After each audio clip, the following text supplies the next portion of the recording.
Благодарам председателе, колеги. Гледам дека имате нешто да се позборувате, кога ќе бидеме спремни. Ако можете само кратко, процедурално нема да ви одземам многу време. Иако често пати и самите знаеме дека процедуралните, исто како нашите излагања овдека, се повеќе од ирелевантни. Особено поради тоа што оние кои што не гласале и оние заради кои што сме ние овдека, не гледаат, не следат, бидејќи довербата во собранието е непостоечка. На листата на рангирани институции и доверба на граѓаните кон истите, собранието има најниска оцена, а пратениците се речиси невидливи. И си останавме ние некои си постерчиња кои што се шетаа низ Македонијава кога собиравме гласови, ама во однос на менталниот интелектуален капацитет не гледаме дека постигнавме многу во собранието. И дека ние ќе создаваме ред во државава, тешко, оти ние самите немаме ред. Па ајде еднаш да бидеме доволно храбри и да кажеме што значи да бидеш пратеник и да работиш во собранието на Република Македонија. Сето она што претходниците го говореа во процедуралните е апсолутна вистина. После локалните избори имавме прераспределување на кадар, односно одредени пратеници станаа градоначалници или пак одредени пратеници заминаа во извршната власт и сега имаме 3 комисии кои што немаат председатели. Тоа е Комисијата за избор и именувања, Комисијата за труд и социјала и оваа комисија на која што зборуваме денеска, Комисијата за финансии. Формално правно ние значи немаме комисии поради тоа што ги немаме и членовите и замениците на членови во комисиите. Си играме собрание, си играме комисии, си играме пленарни расправи во цел законски решенија кои што не помагаат на никој, освен на некои си тендерски постапки во наредните 3 до 5 дена. И тоа е факт. И сега од 21 комисија во ова собрание, во кој што сме ние толку горди пратеници, 15 имаат нерешени прашања во однос на членови и заменици членови. А понатаму се отвара и прашањето на како ние функционираме, колку сме, толку сме. И па од почетокот на нашето делување во парламентот, еве ова е мој прв мандат, календарот на парламентот е непостоечки. И да, навистина, пленарните седници се на ниво на лотарија на Македонија и јас не знам кое бројче ќе ми се падне утре и зашто ќе бидам известена. Заради тоа немам ни доволно време да се спремам, па се спремам за одредени закони, не за сите, некои ги подчитувам, некои ги препрочитувам, а сите знаеме, ќе повторам, дека ѓаволот во законите, во точките и во запирките.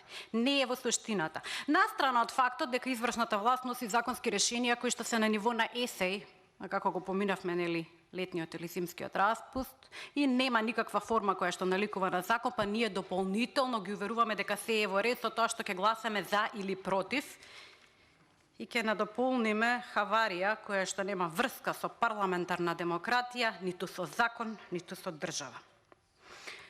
И па да, јас имам 15 години академско искуство во генетика и биохемија, ама во генетиката не успевам да се клонирам, па не можам да бидам на 15 различни комисиски расправи во исто време.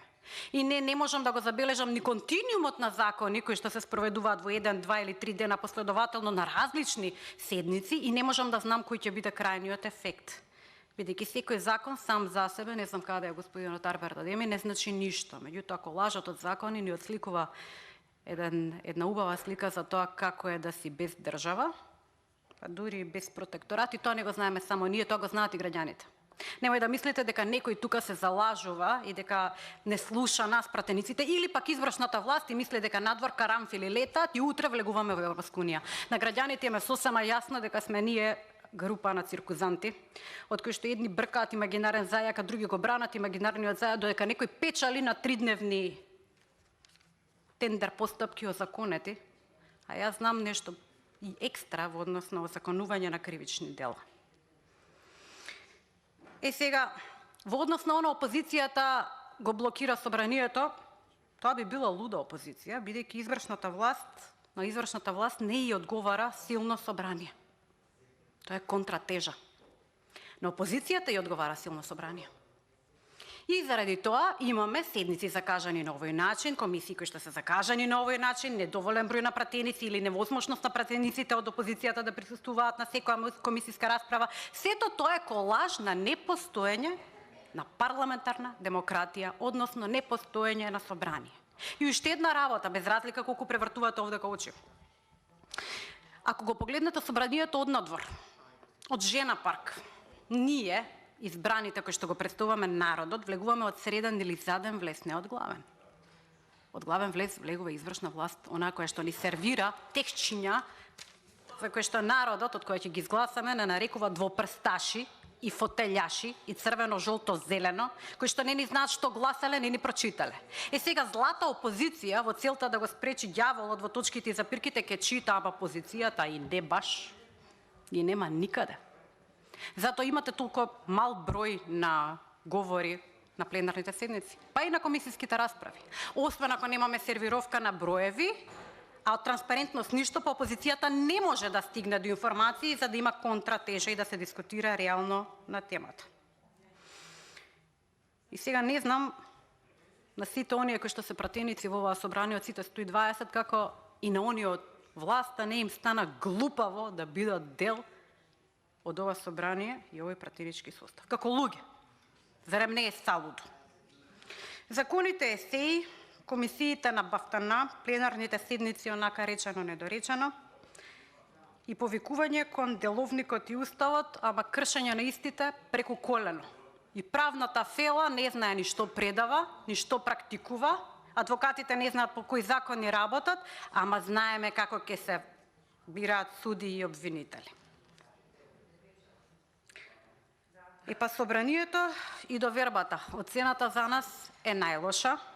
И ако сакаме да презентираме дека ние ќе воспоставуваме ред во оваа држава, а целта ни е Европската унија, која што не сака да ни биде генерална команда, туку сака еквивалент на економски партнер, треба и самите да имаме ред. Додека немаме председател на Комисијата за финансии, извинете, Бојан, јас мислам дека е солуда да продолжуваме и да дискутираме на тема дали ние имаме комисиски расправи, дали имаме пленарни расправи. Да ја задржиме нашата форма овдека, да почне да наликува на собрание, а понатаму ќе разговараме на сите теми согласно календарот и да видиме кога не се разбираме по одредено законско решение, кога се разидуваме по мислењата, кој колку факти има и со какви факти располага. Вака, ова не е парламентарна демократија. Ви благодарам.